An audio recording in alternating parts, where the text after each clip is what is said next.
और भाव मैं ये जानना चाहता हूँ, ये महाराष्ट्र सरकार के बिना इशारे के तो साइबर सेल ने सीबीआई चीफ को सुबोध जायसवाल को समन भेजा नहीं होगा। क्या इसका अर्थ निकाला जाए, सुबोध जायसवाल को ये जो समन भेजा गया है, सीक्रेट एक्ट के उल्लंघन का, इसका क्या मतलब निकाला जाए? ये देखिए वो क्या होता है कि आपको याद होगा मुशर्रफ भी बार बार हमको धमका रहे थे। आपको याद होगा कि मोदी जी प्राइम मिनिस्टर बने थे, तो मोदी जी प्राइम मिनिस्टर बनने के बाद जब पहली बार बांग्लादेश जाने वाले थे, तो प्रोग्राम जो तय हुआ था, तो उसके एक दो तीन दिन पहले कहीं नॉर्थ ईस्ट में हमारे जवान जो थे सीआरपीएफ और कैसे कुछ, उनकी बहुत भारी 20 या ज्यादा जवानों की हत्या हुई थी।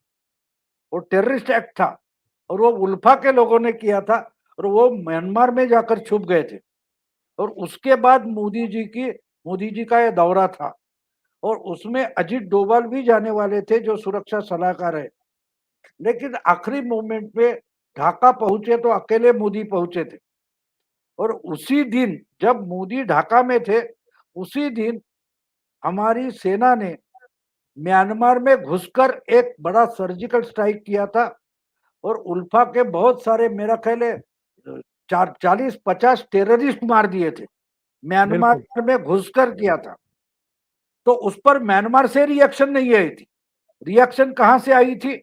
रिएक्शन दुबई से आई थी, जहां पाकिस्तान के पूर्व अध्यक्ष और सेनाध्यक्ष जनरल परवेज मुशर्रफ छुपे बैठे थे और दुबई से वो बोल रहे थे कि जो कुछ म्यांमार में किया वो पाकिस्तान में करने की सोचो भी नहीं। पाकिस्तान के पास एटम बॉम्ब है, तो जो म्यांमार में किया वो पाकिस्तान में करने की सोचो भी नहीं। हुँ, अब हुँ। इसमें पाकिस्तान का सवाल कहाँ आता है? एक्शन तो म्यांमार में हुई थी, लेकिन डरा कौन था और चिल्ला कौन रहा था, इशारे कौन दे रहा था? तो आप जो पूछ रहे हैं कि राहुल गांधी और राउत मिलकर इशारा दे रहे हैं, तो इशारा आप समझ रहे हो? तो बिल्कुल। हमारे हाथ में भी महाराष्ट्र गवर्नमेंट है और उससे हम सीबीआई क्या, हम बाइडेन को भी खींच कर घसीट कर ला सकते हैं, ये भी बोल सकते हैं। कल अगर महाराष्ट्र की जो कोई साइबर सेल है वो उठकर बाइडेन को या ट्रंप को या मुशर्रफ को भी नोटिस भेज दे, समझ भेज दे, तो मुझे अजीब नहीं लगेगा। समझ भेजने में क्या है?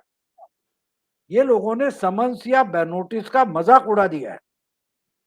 वो किस पर लागू होगा? अरे जिस जिस वक्त उन्होंने वो एक्शन ली है, वो अगर सीक्रेट एक्ट का उल्लंघन था, तो उनके ऊपर बैठे हुए जो चीफ मिनिस्टर थे, होम मिनिस्टर थे, उन्होंने सुबोध जायसवाल पर एक्शन क्यों नहीं लिया था? सही। आपकी ही परमिशन से वो सेंट्रल गवर्नमेंट के सर्विसेज में डेपुटेशन पर चले गए, आपने उनको रोका क्यों नहीं? अब आप नींद से उठ गए कि भाई 2 साल पहले आपने ऐसा कुछ किया है। और साइबर सेल में ऐसी बातें अगर निकल कर सामने आती है तो क्विकली आती है, 2 साल के बाद नहीं आती। साइबर सेल के पास दौड़कर लोग क्यों जाते हैं? कि फटाफट कोई रिजल्ट आ जाए। और ये अभी जाकर, तो इन्होंने मजाक करके रखा है पुलिस ये का। इसी ढंग से जो एक्शन सचिन वाजे लेते थे, परमवीर सिंह लेते थे, अब परमवीर को इन्होंने ही गुनहगार बना दिया है। बिल्कुल सही कह रहे हैं। रश्मि शुक्ला ने जो कुछ किया, उसको सैंक्शन अगर सुबोध जायसवाल में दिया, वो उस वक्त महाराष्ट्र गवर्नमेंट के ही सेवा में थे, उन और पर डीजीपी उसी थे। वक्त। हाँ, और ये कुछ इंटेलिजेंस यूनिट की चीफ थी रश्मि शुक्ला। बिल्कुल। तो उन्होंने जो कुछ किया था उसका रिपोर्ट उसी वक्त ऊपर भेजा था, तो उस पर उस वक्त क्यों नहीं एक्शन लिया? इसके लिए पहले चीफ मिनिस्टर को, होम मिनिस्टर को साइबर सेल ने समझ भेजना चाहिए कि उन पर आपने क्यों एक्शन नहीं लिया जब ये हमारी ही सर्विस में काम कर रहे थे। तो आपको इसमें पता चलेगा। साइबर सेल को भी पता नहीं कि वो क्या कर रहे हैं, करने दो, कोई बात नहीं। और अब चूंकि हाई कोर्ट के हस्तक्षेप से सचिन वाजे को वापस पुलिस में किसके आदेश से लाया गया था, वो फाइल भी इनको सीबीआई को सौंपनी पड़ी है। और रश्मि शुक्ला ने जो फोन कॉल्स टैप कराए थे और जिसमें ये गंभीर आरोप लगे थे कि सितंबर 2019 में 2020 में बहुत बड़े पैमाने पर तबादलों में घपलेबाजी हुई थी, वो फाइल भी अब सीबीआई के पास पहुंच गई है और ये हाई कोर्ट के आदेश पर पहुंची है। तो इसलिए भी हड़कंप है महाराष्ट्र सरकार में कि अब सारी करतूतें बाहर निकल करके आ जाएंगी। अब आखिर आखिर समय आप मुद्दे पर आ गए। आयकर के छापे जहां पड़े हैं उसमें ट्राइडेंट ओबेरॉय होटल का भी नाम है। इसीलिए मैंने कहा इनकम टैक्स का जो खुलासा आया है वो निकालिए और बारीकी से पढ़े, उस पर मैं अभी नहीं बोलूंगा।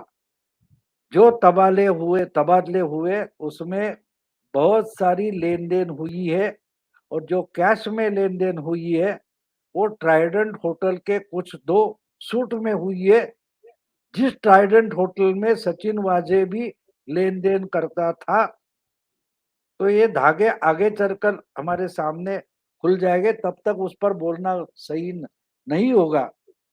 तो ये जो हड़कंप है वो आपको समझना इससे बहुत है कि इनकम टैक्स की जो 40 जगह रेड हुई है वो इसी संबंध में है।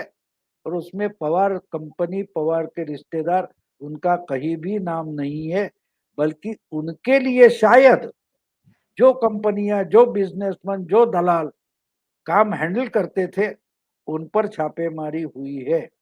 तो साइबर सेल की चटपटाहट जो है वो आपको वहां से समझ में आएगी। उस पर मैं अभी ज्यादा नहीं बोलूंगा, क्योंकि वो जो कानूनी कार्रवाई है उसमें कुछ बोलना इस वक्त गलत होगा।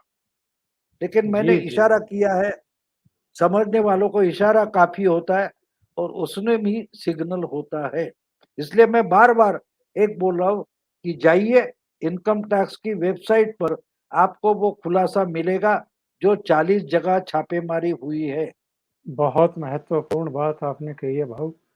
भाऊ, आपने समय निकाला और ओशियन नेटवर्क के दर्शकों को कई विषयों पर महत्वपूर्ण जानकारियां भी उपलब्ध कराई और अपने विचार भी रखे। बहुत बहुत धन्यवाद आपका। Thank you so much. नमस्कार।